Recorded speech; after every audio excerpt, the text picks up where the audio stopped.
যদি আপনারা খুব কম সময়ের মধ্যে ছোট্ট গোলাপ গাছগুলোকে অনেক বেশি ঝোপালো করতে চান এবং নতুন নতুন প্রচুর ডালপালা আনতে চান, সেই গাছ থেকে গাছ ভরা ফুল নিতে চান, গাছের পাতা যদি এইরকম ঘন সবুজ এবং চকচকে রাখতে চান, তাহলে আজকের ভিডিওটার সাথে থাকুন। আজকে আপনারা আমার এই ভিডিও দেখে জানতে পারবেন কি খাবার প্রয়োগ করলে এবং কি পরিচর্যা করলে গাছ থেকে এই রকম নতুন নতুন ব্যাসাল্ট শুট বের হবে, অর্থাৎ নতুন নতুন ডাল গজাবে এবং খুব কম সময়ের মধ্যে গাছ ঝোপালো হবে। গাছ যত বেশি ঝোপালো হবে সেই গাছ থেকে তত বেশি পরিমাণে ফুল পাওয়া যাবে। শুধুমাত্র গাছের মাটিতে খাবার প্রয়োগ করলেই যে সেই গাছ থেকে ভালো রকমের ফুল পাওয়া যাবে বা গাছের গ্রোথ হবে তা কিন্তু নয়। তার পাশাপাশি বেশ কিছু ছোট ছোট টিপস আছে যেগুলো খুবই গুরুত্বপূর্ণ, সেই টিপসগুলো কিন্তু ফলো করতে হবে।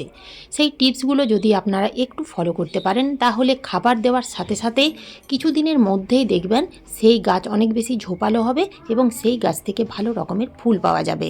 তাহলে সেই টিপসগুলো কি চলুন একটা একটা করে জেনে নেওয়া যাক। নমস্কার বন্ধুরা, আমি সোনালি আর আপনারা দেখছেন সোনালিস গার্ডেন। পয়েন্ট নাম্বার 1, শীতকাল মানেই গোলাপ ফুলের গাছ। যদি আপনারা নার্সারি থেকে গোলাপ ফুলের গাছ 1 থেকে 1.5 মাস আগে কিনে এনেছেন এবং টবে প্রতিস্থাপন করেছেন, কিন্তু প্রতিস্থাপন করার বেশ কিছুদিন হয়ে যাওয়ার পরেও গাছের গ্রোথ যদি একেবারেই হচ্ছে না, তো সেক্ষেত্রে আপনারা ঠিকমতো মাটি তৈরি করে গোলাপ গাছ প্রতিস্থাপন করেছেন তো? মাত্র 1 মাস আগে আমি এই গোলাপ ফুলের গাছটা কিনে এনেছিলাম এবং দেখুন টবে প্রতিস্থাপন করেছিলাম। তো মোটামুটি 1 মাসের মধ্যে গাছের গ্রোথ দেখুন কতটা সুন্দর হয়েছে।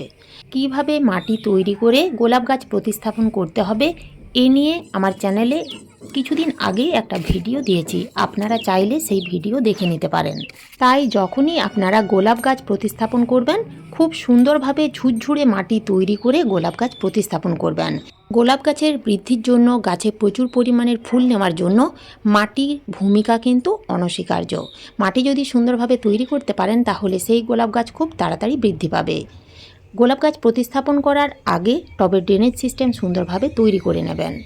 2 নাম্বার পয়েন্ট, গোলাপ গাছের গ্রোথ বৃদ্ধির জন্য এবং গোলাপ গাছ থেকে প্রচুর পরিমাণের ফুল নেওয়ার জন্য গোলাপ গাছগুলোকে ফুল সানলাইটে রাখতে হবে। মোটামুটি যেখানে 5 থেকে 6 ঘন্টা রোদ আসে সেই রকম জায়গায় রাখতে হবে। যদি আপনারা গোলাপ গাছগুলোকে ছায়াযুক্ত স্থানে রেখে দেন তাহলে কিন্তু গোলাপ গাছে ফাঙ্গাস লাগতে শুরু করবে, গোলাপ গাছের বৃদ্ধি থেমে যাবে, কুঁড়ি এলেও সেই কুঁড়িগুলো কালো কালো হতে থাকবে, গাছের পাতাগুলো হলুদ হয়ে ঝরে পড়ে যাবে। তাই গোলাপ গাছগুলোকে ফুল সানলাইটে রাখতে হবে। 3 নাম্বার পয়েন্ট হচ্ছে, গাছের মাটি সবসময় ভিজে প্যাচপ্যাচে রাখা যাবে না, এই রকম মাঝে মধ্যে শুকনো রাখতে হবে। মাটি উপরিভাগ যখন দেখবেন শুকিয়ে গেছে তখন আপনারা গাছের মাটিতে জল দেবেন।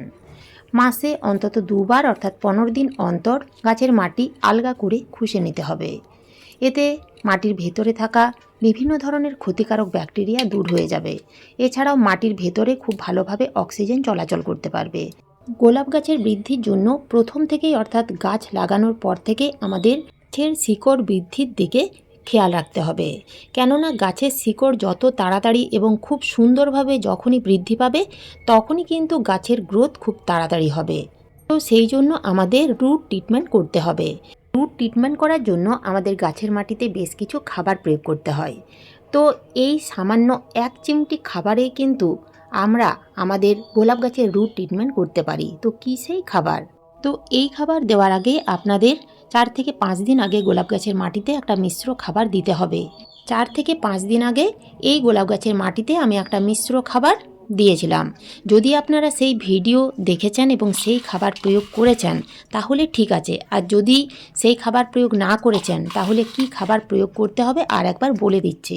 পুরনো গোবর সার কিংবা ভার্মি কম্পোস্ট, সর্ষের গুঁড়ো খোল, চা পাতা এবং পাকা কলার খোসা গুঁড়ো। প্রত্যেকটা খাবার দিয়ে দেওয়ার পরে আর একটা যে জিনিস দিতে হবে তা হলো এই যে হিউমিক অ্যাসিড। এই হিউমিক অ্যাসিড কিন্তু গাছে দিতেই হবে। গাছের মাটিতে দিলে শিকড় বৃদ্ধির সাথে সাথে গাছের গ্রোথ বৃদ্ধিতে সাহায্য করে। ওই খাবারগুলো মাত্র 4-5 দিন আগে দেওয়ার পরেই গাছের রেজাল্ট দেখুন কত সুন্দর, গাছে নতুন নতুন ডাল গজিয়েছে। এছাড়াও আরও গাছে নতুন নতুন ব্যাসাল্ট শুট বের করার জন্য আমাদের আর একটা খাবার দিতেই হবে। সেই খাবারটা হলো NPK 12-61-0, অর্থাৎ 12% পাওয়া যায় নাইট্রোজেন, 61% থাকে ফসফরাস, পটাশিয়াম একেবারেই থাকে না। যেহেতু 61% ফসফরাস থাকে, ফসফরাসের কাজ হচ্ছে শিকড় বৃদ্ধিতে সাহায্য করা। এছাড়াও কাণ্ড মোটা করতে এবং প্রচুর ডালপালা বিস্তারের সাথে সাথে গাছকে ঝোপালো করতে সাহায্য করে। এই খাবার আপনারা কতদিন অন্তর এবং কতটা পরিমাণ দিতে পারবেন? এই খাবার আপনারা 1 লিটার জলে 1 গ্রাম দেবেন, তার বেশি কিন্তু দেবেন না। 1 গ্রাম দিয়ে ভালো করে ঝাঁকিয়ে পুরো গাছে ফুল ফোর্সে স্প্রে করে দেবেন এবং বাকিটা কিন্তু টবের মাটিতে দিতে হবে যতটা প্রয়োজন হবে। এই খাবার আপনারা প্রত্যেক সপ্তাহে অর্থাৎ সপ্তাহে 1 দিন করে 3 সপ্তাহ যদি পরপর দিতে পারেন, তাহলে কিছুদিনের মধ্যেই দেখতে পাবেন এই রকম গোলাপ গাছের গোড়া থেকে প্রচুর নতুন নতুন ডালপালা বের হবে। এছাড়াও নতুন নতুন ব্যাসাল্ট শুট বের হবে। শুধু বন্ধুরা খাবার প্রয়োগ করলেই হবে না, আর একটা কাজ করতে হবে। 2 থেকে 3 দিন অন্তর বিকেল 4টের পরে প্লেন জল দিয়ে গাছে স্প্রে করতে হবে। এতেও কিন্তু প্রচুর নতুন নতুন ডালপালা বের হয়। যখনই দেখবেন গোলাপ গাছে নতুন নতুন কচি কচি পাতা ছাড়তে শুরু করেছে, তখন থেকে কিন্তু পোকামাকড় এবং ফাঙ্গাসের আক্রমণ হতে থাকবে। তো সেই জন্য আমাদের গাছ লাগানোর পর থেকেই নিয়ম করে ফাঙ্গিসাইড, পেস্টিসাইড স্প্রে করতে হবে। আপনারা যদি বাজার চলতি ফাঙ্গিসাইড ব্যবহার করতে চান, সেক্ষেত্রে স্যাপ ব্যবহার করতে পারেন। 1 লিটার জলে 2 থেকে 2.5 গ্রাম দিয়ে ভালো করে ঝাঁকিয়ে পুরো গাছে স্প্রে করতে পারেন 7 থেকে 10 দিন অন্তর। এছাড়াও গাছে বেকিং সোডা ব্যবহার করতে পারেন।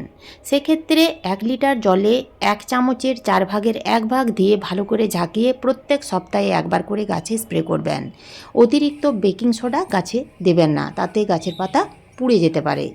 আর যদি আপনারা বাজার চলতি কীটনাশক স্প্রে করতে চান, সেক্ষেত্রে আপনারা টাটা কোম্পানির ট্যাপগড়, কনফিডার, এছাড়াও কাকা, সুপার সোনাটা এগুলো গাছে স্প্রে করতে পারেন। এগুলো কিন্তু খুব ভালো কাজ দেয়। আর যদি আপনারা ঘরোয়া কীটনাশক তৈরি করে গাছে স্প্রে করতে চান, তাহলে রসুন এবং কাঁচা লঙ্কা দিয়ে ঘরোয়া জৈব কীটনাশক তৈরি করে গাছে স্প্রে করতে পারেন। সেক্ষেত্রে আপনারা 4 থেকে 5 কোয়া রসুন এবং 3 থেকে 4টে ঝাল কাঁচা লঙ্কা ভালো করে মিক্সিতে পেস্ট করে 1 লিটার জলে মিশিয়ে তার সাথে আরও 1 চামচ হলুদের গুঁড়ো অ্যাড করতে হবে। 10 মিনিটের মতো রেখে ভালো করে ছেঁকে নিয়ে পুরো গাছে স্প্রে করতে হবে। এছাড়াও আরও বিভিন্ন রকমের ঘরোয়া জৈব কীটনাশক তৈরি করার ভিডিও আমার চ্যানেলে দেওয়া আছে, আপনারা প্লেলিস্টে গিয়ে সেই ভিডিওগুলো দেখে নিতে পারেন। তো আজকের ভিডিওতে আমি যে খাবার দেওয়ার কথা বললাম এবং যে টিপসগুলো আপনাদের সাথে শেয়ার করলাম, সেগুলো যদি একটু মেনে চলতে পারেন, তাহলে কিছুদিনের মধ্যেই ছোট্ট গোলাপ গাছের বৃদ্ধি খুব তাড়াতাড়ি হবে। গাছের পাতা এরকম ঘন সবুজ এবং চকচক করবে। খুব কম সময়ের মধ্যে কুড়িতে গাছ ভরে যাবে। তো এই ছিল আজকের আমার এই ভিডিওটা ভালো লাগলে লাইক, শেয়ার, সাবস্ক্রাইব করে পাশে থাকার অনুরোধ রইল। ধন্যবাদ।